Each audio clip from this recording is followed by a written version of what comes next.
Will you just check the brakes? Check the brakes.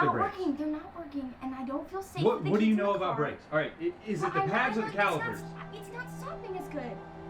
You know nothing about the brakes. So how do you know if they're wrong if you know nothing about them? My parents were in a huge argument. They were yelling at each other, screaming about brakes in my mom's car. And my mom was saying to my dad, I just know that my brakes are not working.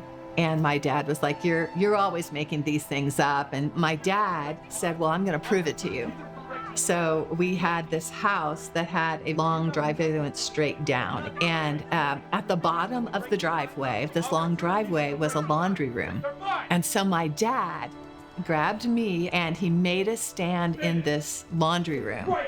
And we looked out the window and he got in the car and he raced as fast as he could in that length and skidded to a stop. I was terrified. I just thought I was gonna die.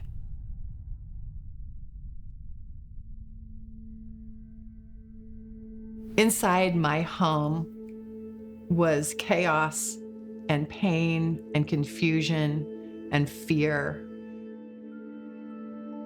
It was perpetually a dark experience.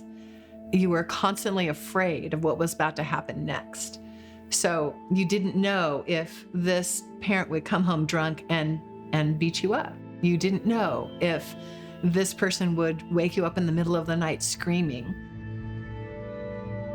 I think sometimes my response was to get frozen. Like I would just stop and hope that nobody would see me. Just be still so that I wouldn't get hurt again. When you're 8, you don't think about running away. You don't know how. You're just there. Both of my parents really struggled with mental illness and with addiction. And what I needed most was a pathway out of that unsafe place. And that pathway for me was being involved in school.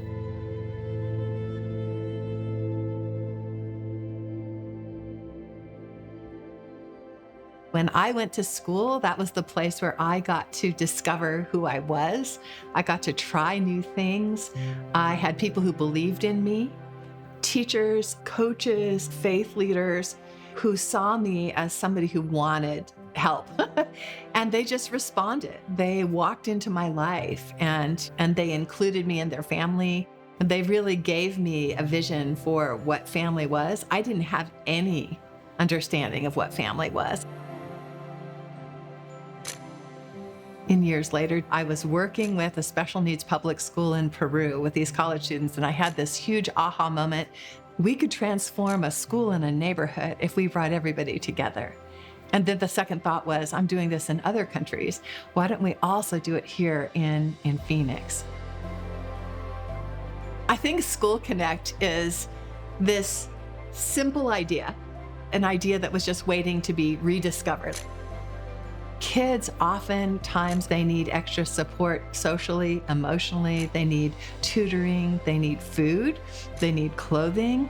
School Connect as a model amplifies the ability for a city to bring transformation. So you matchmake the organization with what the school needs, and you see schools change and kids be supported. Whether it's foster care, homelessness, food insecurity, all of those things can be impacted when you bring together the community at a school. We started the model back then, and we kind of proved it out. And we saw the beautiful things happen in one school. Then we multiplied it to 6 schools, and then we went to 32 schools, and now we've been spread throughout the state of Arizona. It's almost like God brought every single aspect of my life together. And I feel like I'm becoming the person that I'm meant to be, that God has called into existence back from when I was a little girl, getting to empower other people, to be brilliant and creative and caring and to make a difference in other people's lives. Like there's nothing as amazing as that.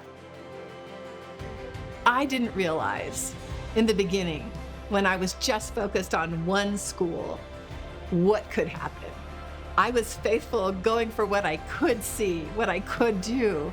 But by being open to what God had in mind, I got to see him expand the vision beyond one school, beyond one school district, beyond one city to multiple states. There are countless, literally thousands of children transformed. And that's a powerful experience if you open the door of your heart and your mind to see what could God be wishing for? What could he want to do with your life that you never dreamed you would be a part of? And that's the privilege I've had, getting to do that. When I look at this picture, us as a family, they look happy, they look, like they're successful, like nobody would dream that behind the doors of our house, there was so much destruction, so much pain. These things are happening in every neighborhood. And the opportunity we have to reach them and love them and help them walk out is just, we have to do it.